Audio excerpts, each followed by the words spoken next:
कभी सोचिए कि आप एक सुबह नींद से जागें और बाहर नीला आसमान नहीं बल्कि बस लाल धूल और एक अजीब सी गहरी खामोशी है। ये मार्स है। तो आज हम इसी बहुत बड़े सपने के बारे में बात करने वाले हैं। क्या इंसान कभी इस लाल ग्रह को अपना घर बना पाएगा? चलिए इस सपने की गहराई में उतरते हैं। क्या मार्स पर बसना सिर्फ साइंस फिक्शन की बात है या फिर ये हमारी आने वाली हकीकत हो सकती है? इसी सवाल का जवाब हमारी पूरी पड़ताल को एक दिशा देगा। ये सवाल सुनने में जितना सीधा लगता है ना, असल में उतना है नहीं। क्या हमारे पास वो टेक्नोलॉजी, वो हिम्मत और वो सहन शक्ति है कि हम एक बिल्कुल अनजान दुनिया को अपना घर बना लें? आइए इसी सवाल की परतों को एक एक करके खोलते हैं। देखिए, इस सपने के बारे में बात करने से भी पहले हमें मार्स की असलियत को समझना होगा, क्योंकि ये ग्रह जैसा तस्वीरों में दिखता है वैसा बिल्कुल भी नहीं है। एक सीधी और साफ बात यह है कि मार्स वो इंसानों के लिए बना ही नहीं है। हाँ, ये खूबसूरत तो है, लेकिन साथ ही बेहद खतरनाक जगह भी है, हमारी धरती से एकदम अलग। अच्छा, जरा इन आंकड़ों को देखिए। धरती पर जहां एवरेज तापमान 15 डिग्री सेल्सियस रहता है, मतलब काफी आरामदायक, वहीं मार्स पर यह गिरकर -7 डिग्री हो जाता है। जमा देने वाली ठंड, हवा में ऑक्सीजन, धरती पर 21%, लेकिन मार्स पर सिर्फ 0.13%, मतलब सांस लेना तो नामुमकिन है। और सबसे बड़ी दिक्कत है रेडिएशन। हमारी धरती के चारों ओर जो एटमॉस्फेयर है ना, वो एक शील्ड की तरह हमें बचाता है। मार्स पर ऐसी कोई शील्ड नहीं है।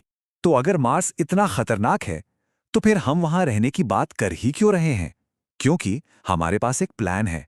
चलिए अब प्रॉब्लम से सॉल्यूशन की तरफ चलते हैं और देखते हैं कि वहां जिंदा रहने का ये ब्लूप्रिंट आखिर है क्या। मार्स पर जिंदगी बसाने का ये पूरा प्रोसेस, इसे हम 4 जरूरी स्टेप्स में बांट सकते हैं। सबसे पहले सिर छुपाने के लिए एक सेफ जगह यानी शेल्टर बनाना, फिर सांस लेने के लिए ऑक्सीजन तैयार करना, इसके बाद इस्तेमाल के लिए पानी ढूंढना और आखिर में पेट भरने के लिए खाना उगाना। मार्स पर जो घर होंगे ना, वो ईंट पत्थर के नहीं बल्कि फ्यूचर टेक्नोलॉजी से बनेंगे। सोचिए, गुंबद जैसे घर या फिर जमीन के नीचे बनी हुई बस्तियां। और इन्हें बनाने के लिए सामान कहां से आएगा? मार्स से ही। वहां की धूल और मिट्टी, जिसे रेगोलिथ कहते हैं, उसी का इस्तेमाल होगा। 3D प्रिंटर्स इस मिट्टी से मजबूत ढांचे बनाएंगे जो हमें खतरनाक रेडिएशन और वहां के अजीब प्रेशर से बचाएंगे। अब बात करते हैं सबसे बड़ी जरूरतों की, सांस, पानी और खाना। सांस लेने के लिए ऑक्सीजन मार्स के एटमॉस्फेयर में मौजूद कार्बन डाइऑक्साइड को तोड़कर ही बनाई जाएगी। नासा का मॉक्सी एक्सपेरिमेंट ये करके दिखा भी चुका है। पानी के लिए हम मार्स के पोल्स पर जमी हुई बर्फ को पिघलाएंगे। और खाना, उसे स्पेशल ग्रीन हाउस में बिना मिट्टी के यानी हाइड्रोपोनिक्स तकनीक से उगाया जाएगा। और इन सब कामों के लिए जो बिजली लगेगी वो सोलर पैनल्स और छोटे न्यूक्लियर रिएक्टर से आएगी। तो टेक्नोलॉजी तो हमारे पास है, लेकिन ये रास्ता इतना आसान नहीं है। अब जरा उन सबसे बड़ी चुनौतियों पर नजर डालते हैं जो हमारे सामने मुंह बाए खड़ी हैं। ये सपना सिर्फ एक देश का नहीं बल्कि पूरी दुनिया देख रही है। नासा अपने आर्टेमिस प्रोग्राम के जरिए चांद को एक तरह से मार्स पर जाने के लिए लॉन्च पैड की तरह इस्तेमाल करने की सोच रहा है। वहीं स्पेसएक्स का सपना तो और भी बड़ा है। वो मार्स पर एक पूरा शहर बसाना चाहते हैं। और इस रेस में चीन और यूरोपियन स्पेस एजेंसी भी पीछे नहीं है। सबका लक्ष्य एक ही है, इसी सदी में मार्स पर इंसान को पहुंचाना। देखिए, यहाँ चुनौतियाँ सिर्फ टेक्निकल नहीं हैं, बल्कि इंसानी भी हैं। एक तरफ तो रॉकेट और मशीनों का टेस्ट है, तो दूसरी तरफ इंसान के शरीर और दिमाग का। कम ग्रेविटी में हमारी हड्डियाँ और मसल्स कमज़ोर पड़ने लगती हैं, लेकिन शायद सबसे बड़ा चैलेंज होगा साइकोलॉजिकल।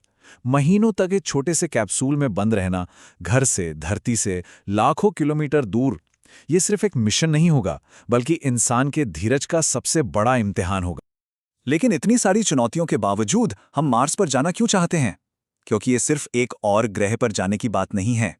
ये इंसानियत के भविष्य का अगला बड़ा कदम है। तो आखिर इतनी मुश्किलें उठाकर हम मार्स पर जाएं क्यों? क्योंकि ये सिर्फ एक ग्रह की खोज नहीं है, ये इंसानियत को एक मल्टी प्लैनेटरी स्पीशीज बनाने की पहली कोशिश है, यानी हमारी प्रजाति के भविष्य को सुरक्षित करना। अगर हम कामयाब हुए तो ये साइंस और खोज के एक ऐसे नए दौर को शुरू करेगा जिसकी आज हम सिर्फ कल्पना ही कर सकते हैं। और सबसे जरूरी बात यह है कि मार्स पर एक घर वो सिर्फ रहने की एक और जगह नहीं होगी, ये पूरी इंसानियत के लिए एक बैकअप प्लान होगा, एक तरह का सेफ्टी नेट, अगर कभी धरती पर कोई बहुत बड़ी मुसीबत आ जाए। ये स्लाइड इंसानियत के सफर को कितने सही तरीके से दिखाती है। एक जमाना था जब हम गुफाओं में रहते थे, आज हम कांच के बड़े बड़े शहरों में रहते हैं। और कल शायद हम मार्स पर होंगे। ये हमारी यात्रा का अगला लॉजिकल स्टेप ही तो लगता है। तो आखिर में सवाल ये नहीं है कि क्या हम मार्स पर पहुंच सकते हैं, क्योंकि साइंस और टेक्नोलॉजी के दम पर हम शायद वहां पहुंच ही जाएंगे।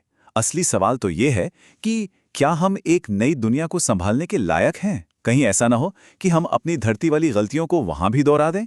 ये एक ऐसा सवाल है जिसका जवाब किसी टेक्नोलॉजी में नहीं, बल्कि हम सबके अंदर ही छिपा है।